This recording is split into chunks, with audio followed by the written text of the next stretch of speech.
What's up, man? How you doing? Good. How are you? I'm good, thank you. Curious where we are heading into this fight. How's the mind? How's the body? How are we feeling? Feeling great.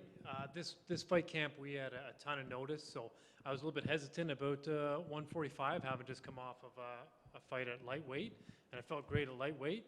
So I was like, I'll go cut back down to 145. But we had so much notice that this weight cut was actually easier than the weight cut down to 145. So I've had a ton of energy, and yeah, I'm very excited for this fight. When you get to fight week and you realize that the energy is still there, does that give you a lift, right? You're sort of apprehensive, like, oh my God, am I going to get this crash? And when you don't, do you sort of get a lift last minute?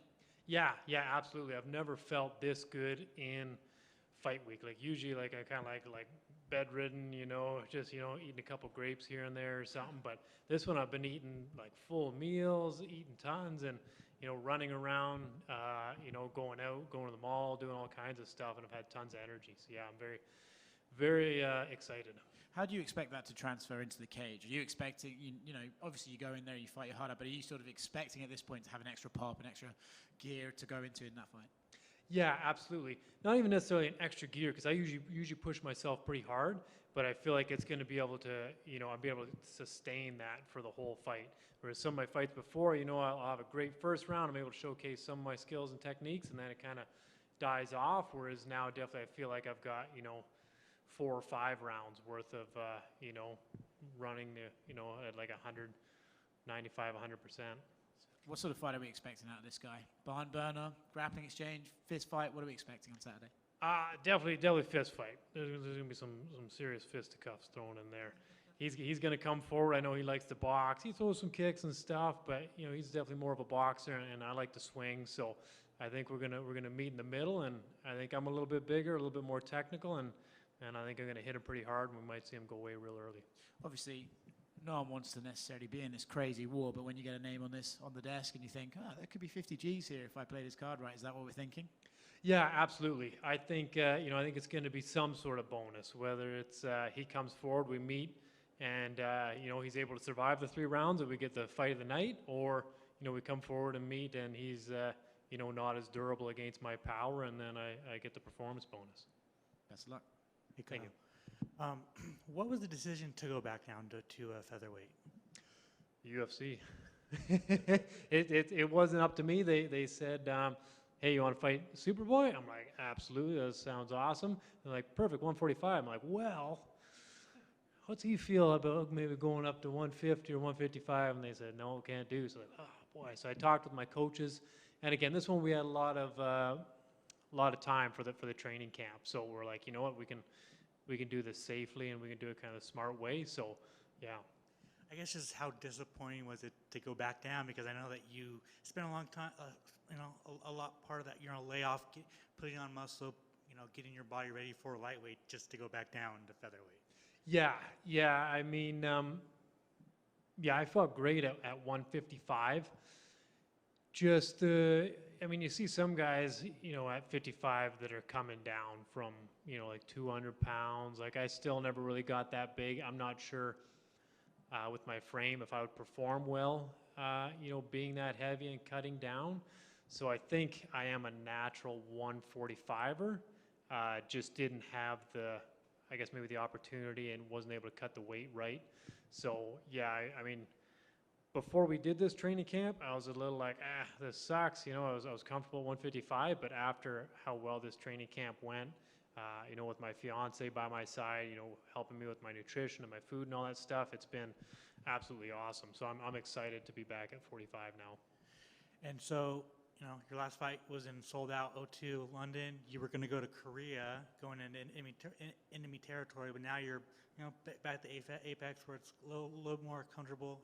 Are you happy with that, or were you hoping to go to Korea? I was excited about Korea. I figured they'd probably sell out. It'd be a nice big stadium. I could steal some fans and stuff. But Vegas is almost like a second home for me now. I mean, just from doing some training camps here, cornering other training partners, fighting here. Like, I'm so used to Las Vegas, and obviously it's very similar. Like, food, everything, culture is all very similar to Canada. So it's it's not much different. So it's basically my second home now. And then I just wanted, you didn't really get to talk a little bit before your last fight, but from your fight from Billy Q to Jai Herbert, there was almost a 2-year layoff. What went into that? Yeah, I'm not sure. I think like after the Billy Q fight, I'd mentioned to the UFC that I'd like to move up to 155, and I think maybe just like 55, just such a stacked division. And there's so many athletes that it just kind of took a while, I guess, for them to find an opening for me. But yeah, like I stayed ready and was looking for a fight, and it just that's when something came up for me. So with you, throughout your career, you've been pretty active, like at least fighting twice a year. So how bummed were you to be on the sidelines while everybody else was fighting? Yeah, I mean that really sucked. I put a lot into this. I sacrifice a lot, even just to train. I have to travel. It's about 2.5, 3 hours away from like my hometown. So I spent a lot of time, away from my family, and I kept that up, the whole time in the layoff. So without, a fight or a goal, ahead, it definitely, it can get kind of grueling, doing the training and all that stuff without something lined up. So yeah, it was definitely difficult having that much time off, but now that we're back at it, I'm going to put on a pretty strong performance, and the UFC, I think, is going to bring me back really quick. How excited are you to be the one to welcome back the Korean Superboy? Very excited. I think I think the UFC matchmakers, I think they did a good thing here. I think they know what they're getting. They know what I bring to the table, and they know what Superboy brings. So I think they've put on a really good fight. It's a ridiculous fight, and shoe in for fight of the night. Do you feel like you're fighting for your job? Not necessarily. I've felt like I was fighting for my job a few times, and then the decision didn't go my way or whatever happened, I still had a job. So I don't know.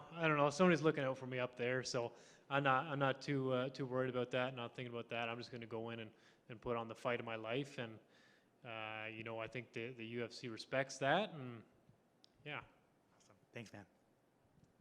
Hey, brother, just a quick question. As a fellow Canadian, where do you think we're at as far as MMA goes right now? Because we were spoiled for so long with like GSP as champion and Patrick Cote and Mark Hominick, David Loiseau. So as a country as a whole, where do you think Canadian MMA is at right now? Yeah, I think we're in a little bit of a lull right now, but I think we're getting ready to blow up again.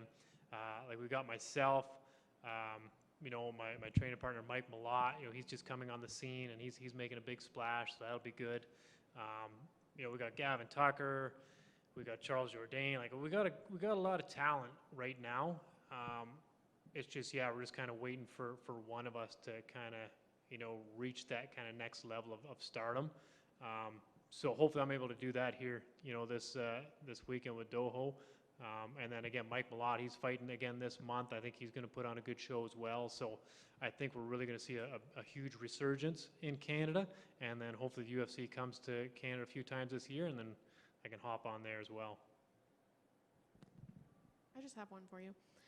This card is going to be at a much later time than normal. Have you had to adjust at all for that? Are you thinking about that, or do you think it's not going to matter what time? No, we actually started planning for this fight time over a week ago. So we started to adjust. We put together like a sleeping plan and a training plan. So we're going to be as primed as possible for the fight to be on at like 1 a.m.